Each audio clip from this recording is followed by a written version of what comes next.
जय Hind defence lovers. आज की टॉप हेडलाइंस कुछ इस प्रकार है। डीआरडीओ ने टेस्ट करी है एक स्पेशल मिसाइल। भारत और फ्रांस काम कर सकते हैं 6th generation fighter jet programme पर। ब्रह्मोस मिसाइल रशिया को भी हो सकती है एक्सपोर्ट। और एलएसी के पास भारत और यूएस की आर्मी कंडक्ट करेगी मिलिट्री एक्सरसाइज।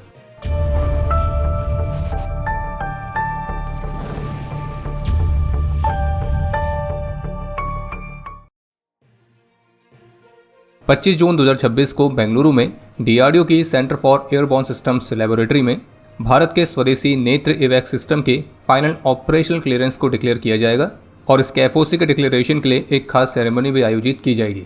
और फाइनल ऑपरेशनल क्लियरेंस मिलने का मतलब यह है कि जो भारत का ये स्वदेशी नेत्र इवैक सिस्टम है तो ये अपने सभी रिक्वायर्ड ट्रायल्स और वैलिडेशंस को कंप्लीट करके अब पूरी तरह से मिशन रेडी है। बाकी जैसा कि पिछले अपडेट में हमने आपको बताया था कि चांदीपुर की इंटीग्रेटेड टेस्ट रेंज से भारत अपने क्रिटिकल मिसाइल सिस्टम की टेस्टिंग कर सकता है।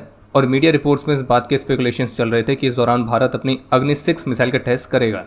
और स्पेकुलेशंस विशेष रूप से इसलिए थे क्योंकि लगभग 11,000 के आसपास लोगों को जो कि इस टेस्ट साइट के आसपास रहते हैं तो उनको अस्थायी रूप से दूसरी लोकेशन पर रिलोकेट कराया गया है। लेकिन अब जो ओडिशा की स्थानीय मीडिया रिपोर्ट्स है उनकी तरफ से कंफर्म किया गया कि भारत ने लॉन्च पैड 3 से सफलतापूर्वक एक महत्वपूर्ण मिसाइल का टेस्ट कंडक्ट किया था। और रिपोर्ट में सोर्सेस के हवाले से कहा गया कि इस टेस्ट के दौरान मिसाइल ने अपने सभी टेक्निकल पैरामीटर्स को पूरा किया और अपने डेजिग्नेटेड टारगेट को हिट किया। लेकिन ये कंफर्म नहीं किया गया कि जो मिसाइल टेस्ट की गई है वो कौन सी थी। और जबकि कुछ लोकल मीडिया रिपोर्ट्स ये दावा कर रही हैं कि एक स्पेशल मिसाइल की सेकंड स्टेज को टेस्ट फायर किया गया था, लेकिन उनमें भी मिसाइल का नाम डिस्क्लोज नहीं किया गया है। और अभी जिस समय हमें वीडियो रिकॉर्ड कर रहे हैं तो डीआरडीओ या फिर रक्षा मंत्रालय कहीं से भी इस टेस्ट को लेकर कोई भी तरह का कमेंट या ऑफिशियल कंफर्मेशन देखने को नहीं मिला है। तो इस पर अगर कोई ऑफिशियल अपडेट रहेगा तो हमारे डिफेंस अपडेट से आपको उसकी जानकारी मिल जाएगी। और क्विक अपडेट्स के लिए आप हमारे ऑफिशियल टेलीग्राम चैनल से जुड़ सकते हैं।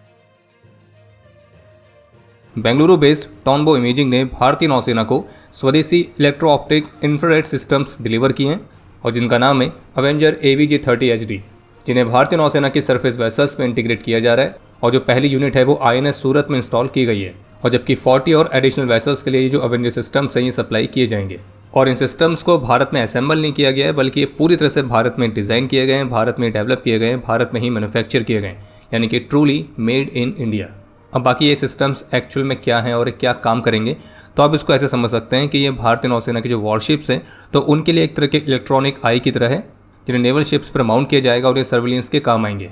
और ये सिस्टम्स टारगेट्स को डिटेक्ट, आइडेंटिफाई और ट्रैक करने के लिए day cameras, thermal cameras, AI इन सभी टेक्नोलॉजी से इक्विप्ड हैं।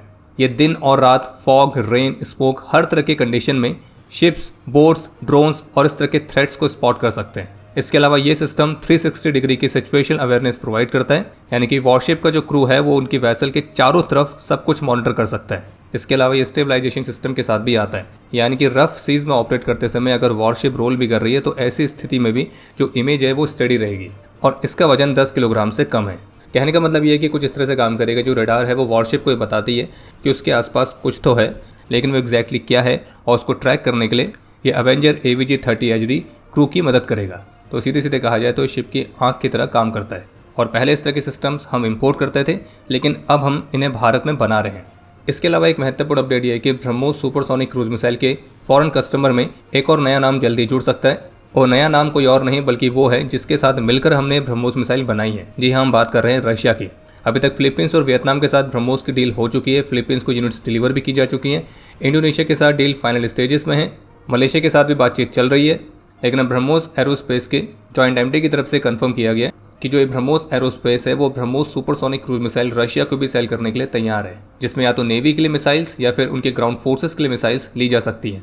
और उनका ये भी कहना था कि हमारे पास पर्याप्त मात्रा में कैपेसिटीज़ हैं और हम ये समझते हैं कि रशियन साइड को क्या चाहिए। और इंटरेस्टिंग बात तो ये है कि रशिया उस P-800 ऑनिक्स मिसाइल को ऑलरेडी ऑपरेट करता है जिससे ब्रह्मोस मिसाइल भी डिराइव्ड हुई है। लेकिन फ़र्क यह है कि जो ब्रह्मोस मिसाइल है उसको समय के साथ लगातार बहुत ही महत्वपूर्ण तरीके से इवॉल्व किया गया है और इसकी कैपेबिलिटीज़ भी बढ़ाई गई हैं। और ऐसा लग रहा है कि ऑपरेशन सिंदूर का ये इफेक्ट है कि रशिया भी ब्रह्मोस मिसाइल में इंटरेस्ट दिखा रहा है। ब्रह्मोस का जो light weight air launch version है ब्रह्मोस NG, तो उसे 2027 में कस्टमर की नई रिक्वायरमेंट के अनुसार अपग्रेड किया जाएगा। और ऑफिशियल्स की तरफ से बताया गया कि ब्रह्मोस NG के जो फ्लाइट टेस्ट हैं वो अभी तक शुरू नहीं हुए क्योंकि कस्टमर ने अपनी रिक्वायरमेंट्स को थोड़ा सा बदला है। तो इसलिए अभी ब्रह्मोस NG में कुछ और इम्प्रूवमेंट्स किए जाने बाकी हैं। और ऑफिशियल्स का ये कहना है कि इस मिसाइल के लिए जो रिक्वायरमेंट है वो और भी अधिक स्ट्रिक्ट और हाई हो गई है। तो इसलिए हमें इस मिसाइल को अपग्रेड करने और नई रिक्वायरमेंट्स को पूरा करने के लिए थोड़ा समय चाहिए। तो कहने का मतलब यह है कि साल भर का इंतजार और करना पड़ सकता है ब्रह्मोस NG की फ्लाइट टेस्टिंग के लिए। बाकी एक अपडेट यह है कि आज भारतीय रक्षा मंत्री श्री राजनाथ सिंह ने भारत के स्वदेशी प्रोजेक्ट कुशा पर कहा कि ये जो एयर डिफेंस सिस्टम है ये भारत की सिक्योरिटी के लिए एक ट्रांसफॉर्मेटिव एसेट की तरह साबित होगा। और उनका ये कहना था कि आज मैं प्रेडिक्ट कर सकता हूँ कि प्रोजेक्ट कुशा भारत के सिक्योरिटी सिनेरियो के लिए एक गेम चेंजर बनेगा। बाकी इसके ऑपरेशनल डिप्लॉयमेंट की जो टाइमलाइन है वो 2028 से 2030 तक रखी गई है। इसके अलावा एक अपडेट यह है कि आज शुक्रवार को भारत ने एक बार फिर से US ऑफिशियल को समन किया था और गल्फ ऑफ ओमान में भारतीय नाविकों को ले जा रहे कॉमर्शियल शिप्स पर जो US नेवी लगातार हमले कर रही है तो उसको लेकर अपना कड़ा विरोध दर्ज कराया था। और US डिप्लोमेट को कहा गया कि वे भारत के कंसर्न्स को US तक कन्वे करें और इस बात को सुनिश्चित करें कि इस रीजन में जो US फोर्सेज ऑपरेट कर रही हैं तो वो आगे सिविलियन लाइफ के लॉस को प्रिवेंट करने के लिए सभी जरूरी उपाय करें। और सप्ताह भर में दूसरी बार है जब US डिप्लोमेट को US के हमलों को लेकर समन किया गया है। और जबकि इसी बीच अब US के प्रेसिडेंट ये क्लेम करते हुए दिखे कि कल रात को हॉर्मुज स्ट्रेट से निकलने वाली भारतीय शिप्स के खिलाफ ईरान ने ड्रोन से हमला किया था। और US प्रेसिडेंट ने अपनी स्टेटमेंट में लिखा है कि ये टोटली अनएक्सपेक्टेबल है। जबकि जिन 3 इंडियन नेशनल्स की जान गई है तो वो US नेवी के हमलों में गई है। बाकी US के हमलों की टाइमलाइंस किस तरह से थी वो हम आपको बताए थे। 8 जून को पहला हमला हुआ था, वेसल का नाम था मैरीवेक्स और उसमें 24 भारतीय क्रू मेंबर सवार थे। और अच्छी बात है कि उन सभी को सफलतापूर्वक रेस्क्यू कर लिया गया था। फिर दूसरा हमला हुआ था अगले दिन 9 जून को, वेसल का नाम था MT सैडेबेलो और इसी वाले हमले में 3 भारतीय क्रू मेंबर्स की जान गई थी और 21 को रेस्क्यू किया गया था। फिर उसके अगले दिन यानी कि 10 जून को भारत ने इस घटना को लेकर US ऑफिशियल को समन किया। लेकिन फिर 10 जून के बाद उसके अगले दिन यानी कि 11 जून को US नेवी ने एक और वेसल पर हमला किया, MT जलवीर, और उसमें सवार 20 भारतीय क्रू मेंबर्स रेस्क्यू किए गए। और फिर 12 जून को यानी कि आज भारत ने एक बार फिर से US डिप्लोमेट को समन किया है। भारत और अमेरिका की जो एनुअल जॉइंट आर्मी एक्सरसाइज है युद्ध अभ्यास, तो इसके 22वें एडिशन को सितंबर के पहले सप्ताह में आयोजित किया जाएगा, जिसमें लगभग 350 सोल्जर्स की डिप्लॉयमेंट होनी है। और इस बार ये जो एक्सरसाइज है ये उत्तराखंड के औली से लेकर राजस्थान के महाजन फील्ड फायरिंग रेंजेस में भी कंडक्ट की जाएगी। और रिपोर्ट्स के मुताबिक इस बार पहली बार इस एक्सरसाइज के दौरान AH-64 अपाचे अटैक हेलीकॉप्टर से लेकर लॉन्ग रेंज वेक्टर एसेट्स को भी डिप्लॉय किया जाने वाला है। और आपको बता दें कि जो औली है वो LAC से मात्र 95 किलोमीटर की दूरी पर पड़ता है। इसके अलावा एक अपडेट यह है कि ईस्टर्न आर्मी कमांड के अंडर ब्रह्मास्त्र कोर ने भारतीय वायुसेना के साथ पूर्वी आकाश 2 एक्सरसाइज को सफलतापूर्वक कंडक्ट किया है, जिसमें integrated operational airlift drill conduct की गई थी।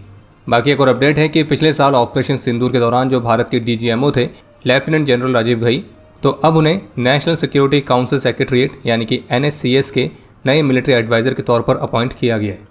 और ये पहली बार है जब एक सर्विंग 3 स्टार ऑफिसर को NSCS के मिलिट्री एडवाइजर के तौर पर नियुक्त किया जा रहा है। और जो NSCS है उसको भारत के national security adviser Shri Ajit Doval head करते हैं। तो जैसे कि यूरोप के एक 6th generation fighter programme FCAS यानी कि फ्यूचर कॉम्बैट एयर सिस्टम तो अभी ऑफिशियली कोलैप्स हो चुका है, क्योंकि इसमें शामिल जो लीडरशिप थी उनके बीच आपसी सहमति नहीं बन पा रही थी। लेकिन अब इकोनॉमिक टाइम्स की तरफ से एक रिपोर्ट देखने को मिली है जिसके मुताबिक इस प्रोग्राम के कोलैप्स होने से भारत और फ्रांस द्वारा अब संयुक्त रूप से 6th जनरेशन कॉम्बैट एयरक्राफ्ट पर काम करने वाली जो अपॉर्चुनिटी है वो ओपन हुई है। और इंटरेस्टिंग बात यह है कि इसी वर्ष की शुरुआत में रक्षा मंत्रालय के लेवल पर इस संभावित प्रस्ताव पर शुरुआती डिस्कशन भी हुआ है। और बाकी जैसे कि भारत ने हाल ही में कंफर्म भी किया था कि वो यूरोप के किसी एक 6th जनरेशन फाइटर प्रोग्राम को ज्वाइन करने की संभावनाओं को भी एक्सप्लोर कर रहे हैं। और इसलिए अब सोर्सेज के हवाले से कहा गया कि इस FCAS प्रोग्राम के कोलैप्स होने के बाद इस बात की संभावना है कि भारत और France 6th generation fighter jet के कोलैबोरेशन पर डिस्कशन शुरू कर सकते हैं। और जैसे कि भारत ने यूरोप के दोनों ही 6th जनरेशन फाइटर प्रोग्राम को एक्सप्लोर किया है, FCAS और इटली, UK, जापान का GCAP, लेकिन एक सिंगल रिलायबल पार्टनर के साथ इस तरह के प्रोग्राम पर कोलैबोरेट करना किसी एक ऐसे प्रोग्राम की तुलना में ज़्यादा बेहतर है जिसमें कई सारे नेशंस का ग्रुप शामिल है, क्योंकि उसमें डिफरेंसेस बनने के चांसेस ज़्यादा हैं। और इसलिए अब FCAS प्रोग्राम के कोलैप्स होने को भारत और फ्रांस के 6th generation fighter jet programme के लिए एक नई अपॉर्चुनिटी की तरह देखा जा रहा है। और अब समय है आज के इतिहास का। आज के दिन 2007 में जम्मू कश्मीर के कुपवाड़ा में अपने अदम्य साहस और वीरता का परिचय देते हुए राइफलमैन अब्दुल हामिद चारा वीर गति को प्राप्त हुए थे और इन्हें मरणोपरांत शौर्य चक्र से सम्मानित किया गया। आज के दिन 1992 में नागालैंड में अपने अदम्य साहस और वीरता का परिचय देते हुए कर्नल DJ सिंह और 2nd lieutenant E Thomas Joseph वीर गति को प्राप्त हुए थे। और आपके लिए आज का प्रश्न है कि वर्तमान समय में भारत के पास टोटल कितनी न्यूक्लियर सबमरीन्स हैं।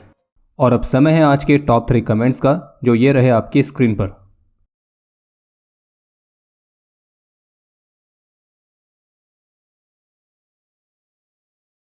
उम्मीद है आपको आज का एपिसोड पसंद आया होगा। पसंद आया तो वीडियो को लाइक करना ना भूलें।